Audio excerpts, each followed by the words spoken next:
Okay जी, औज़ुबिल्लाहि बिस्मिल्लाहिर्रहमानिर्रहीम। अब हम लोगों ने स्टार्ट करना है शोल्डर गर्डल।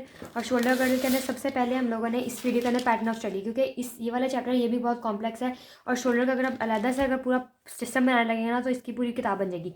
इन्होंने शोल्डर को 3 सिस्टम में डिवाइड किया। हम लोगों ने पढ़ना भी इसी पैटर्न से है। सबसे पहले एनाटमी वगैरह को छोड़ दो, एनाटमी फंक्शन, और इसके अंदर हम लोगों ने 2 एसक्यू करने। एक हमारे पास है जो आते भी हैं, इंपॉर्टेंट है कॉन्सेप्ट वाइज।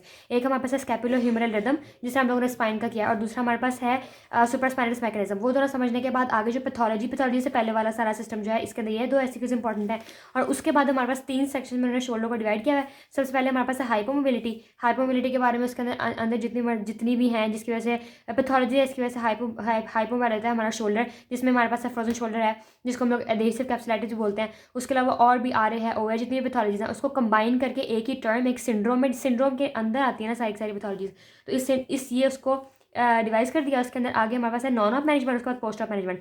अच्छा, जितनी भी आगे सिस्टम है, शोल्डर, नी, एल्बो, एंकल, हिप, जो भी है, उसके अंदर जो पोस्ट ऑफ मैनेजमेंट है ना, यानी कि ऑपरेटिव सर्जरी, इसके अंदर हमारे पास स्पाइन की सर्जिकल इतना इन्होंने दिखाया नहीं, हम लोग को देखना उसका समझना जरूरी भी नहीं था। लेकिन जो आगे वाले सिस्टम्स है ना हमारे पास, ये वाले इंडिविजुअल सिस्टम्स, इसके अंदर उनकी सर्जरी और सर्जरीज के अंदर आप कौन से प्रोस्थेसिस जो है वो यूज़ करते हैं, उसके अलावा उसके बाद उसकी रिहैब किस तरीके से होती है, वो बहुत इंपॉर्टेंट है। तो इसके अंदर हमेशा पोस्ट ऑफ ऑपरेशन के अंदर ना एक ही पैटर्न लेके चलेंगे। सबसे पहले हम लोग उसका प्रोसीजर देखेंगे, उसकी इंडिकेशन ऑफ सर्जरी। उसके बाद हमारे पास प्रोसीजर देख लिया, साथ प्रिकॉशंस, कॉम्प्लिकेशंस, और उसकी पोस्ट ऑफ मोबिलाइजेशन जो है, पोस्ट ऑफ रिहेबिलिटेशन के अंदर जो 3 पैटर्न होता है, ऐसा नॉन ऑफ का होता है। उसी तरह इसके भी टेबल्स जितने भी आए थे वो देखना है। अच्छा, इसके अंदर ये हाइपोमोबिलिटी पहला सेक्शन छोटा सा डिवाइड हो जाता है। उसके बाद रोटेटर कफ सिंड्रोम्स आ जाते हैं।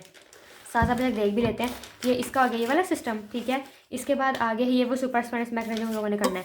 बाकी आगे नॉन ऑफ मैनेजमेंट, उसके बाद हम लोगों ने इसकी सारी पोस्ट ऑफ मैनेजमेंट कर ली। पोस्ट ऑफ मैनेजमेंट के बाद आगे हम लोगों ने पढ़ना शुरू करना है ये वाला सेकंड पोर्शन आ जाता है रोटेटर कफ सिंड्रोम्स का। इसके अंदर इसकी सर्टन क्लासिफिकेशन है, 4 तरीके से डिवाइस किया हुआ है कि इतनी सारी सिंड्रोम्स अंदर आ सकते हैं। रोटेटर कफ का टीयर आ सकता है, सुपर स्पाइनस की इम्पेंजमेंट आ सकती है, बाइसेप्स की इम्पेंजमेंट आ सकती है, जिससे इतने सारे सिस्टम्स हैं, टेंडेंस है, बर्साइटिस है, टेंडाइटिस है, फाइब्रोसिस है, उस सारे को कंबाइन करके उन्होंने रोटेटर कफ के अंदर डाल दिया। इसकी भी none of management, none of किस तरीके से कर सकते हो, सारा कंजर्वेटिवली किस तरह ठीक कर सकते हो, और अगर कंजर्वेटिव मैनेजमेंट फेल हो जाए तो ऑपरेटिव और पोस्ट ऑपरेटिव, वही उसमें भी हम लोग इंडिकेशन देखेंगे, प्रोसीजर देखेंगे, प्रिकॉशंस, कॉम्प्लिकेशन, फैक्टर जो इसको इन्फ्लुएंस करते हैं।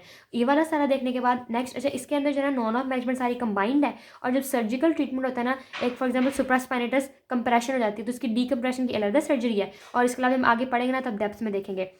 और जो रोटेटर कफ का टीयर है उसके अलग प्रोसीजर से इसको ठीक किया जाता है, उसकी सारी डिटेल जो है अलग, मतलब इसके अंदर 2 बॉक्सेज हैं पोस्ट ऑप के, 3 हम लोगों ने कंट्रोल मोशन फेज और वो सारा 6 हैं, ठीक है, वो करने हैं। उसके बाद तीसरा पोर्शन आता है शोल्डर का इंस्टेबिलिटीज़ के अंदर आगे उन्होंने बताया हुआ कि किस टाइप की होती है और उसकी नॉन ऑफ मैनेजमेंट क्या है, उसके हम लोग सर्जरी। नॉन ऑफ मैनेजमेंट में इंस्टेबिलिटीज़ हैं, डिसलोकेट हो गया शोल्डर, तो कंजर्वेटिवली भी तो ठीक करते हैं ना, तो हम लोगों ने पहले वो पढ़ना है। उसके बाद पोस्ट ऑपरेटिवली ऑपरेशन किस तरह के होते हैं, उसके कैप्सूलों को ठीक करेंगे, इसके सारा कुछ डेप्थ में पढ़ना है। ये सिर्फ पैटर्न बता रही हूँ कि शोल्डर का चैप्टर जो है ना इतना ज़्यादा वास्ट एक्सटेंसिव है कि अगर आप ऐसे ही शुरू कर दोगे ना ABC से पढ़ना शुरू करना, तो बस कोई समझ नहीं आएगी कहाँ पे क्या खत्म हुआ है, कहाँ पे जो है अगला स्टार्ट हुआ है। तो इसका माइंड मैप है ये वाला, हम लोगों ने 3 सेक्शन में डिवाइड कर दिया। तीसरे में भी आगे पोस्ट ऑप, तीसरे वाले की हमारे पास पोस्ट ऑपरेटिवली इतनी इंपॉर्टेंट नहीं है, लेकिन इसकी जो ऑपरेटिव सर्जरीज है ना, यानी कि अंदर कौन कौन से फैक्टर्स इन्फ्लुएंस करते हैं, क्या कॉमन इंपेयरमेंट्स होती हैं, क्या मसल पैथोलॉजी ऑफ फंक्शन जो है, कौन सी लिमिटेशन होती है, वो ज़्यादा इंपॉर्टेंट है। तो इस तरीके से लेके चलते हैं, स्टार्ट करते हैं हाइपोमोबिलिटी से।